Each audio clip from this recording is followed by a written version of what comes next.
Hello everybody, and welcome to the Fortean Slip Bedtime Stories. Tonight, one logger's encounter with Bigfoot in a remote area of Northern California. This sighting occurred quite some time ago, and I haven't told a lot of people. I was a logger for 15 years in and around Northern California, and I was a timber faller, probably 5 years out of that period. Timber falling puts you out in the really remote areas, and we were always the first guys in there to drop the timber. I started working a real thick area and began working my way back through the thick woods. My plan was to reach the very back portion of the sail and then cut my way back toward the logging road.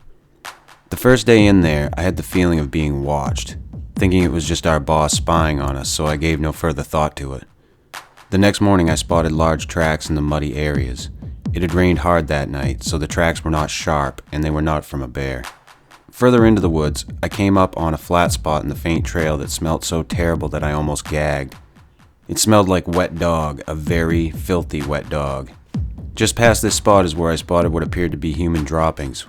What was weird about the droppings is they were really huge. Not trying to act like an expert on droppings, but the largest piece was about 18 inches long and 3 inches in diameter. This really freaked me out because there was nobody else in the area. My partner was working over the other slope and actually went out another way. The cruisers were out of this area about 2 months back. The stuff was fresh looking, about a day or two old, tops. We finished the sail and that was it. The area was really secluded with lots of deer sign.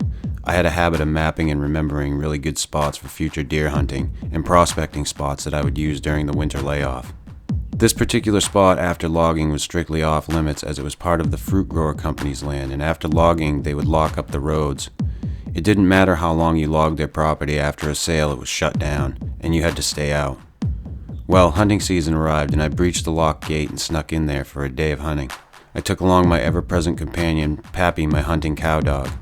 Him and I were inseparable because he didn't know fear, and would attack a grizzly if you didn't keep him under control.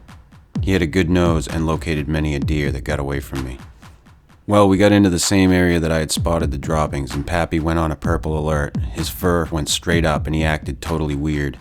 He came to a halt and refused to go any further down the trail. I never saw him act quite this way.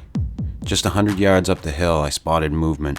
It was crouching down behind a buckbrush bush, and it just crouched there staring at us. It was completely unnerving. I realized I was illegally in that area and that this might be another hunter, or a DFG cop ready to bust my butt.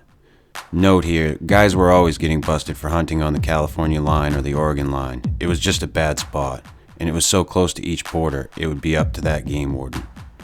Well, I had a Remington rifle with a scope, and not really wanting to aim a rifle at another hunter, I sort of swept the total area like I was looking for deer. What I saw chilled me to the bone. It was not human, and that's about all I can really say. To this day, it looked like a king-sized Eddie Munster. And it didn't look ape-like, but it sure as hell wasn't human. The eyes were what got my legs going, because I wasted no time getting back to my truck and getting out of there.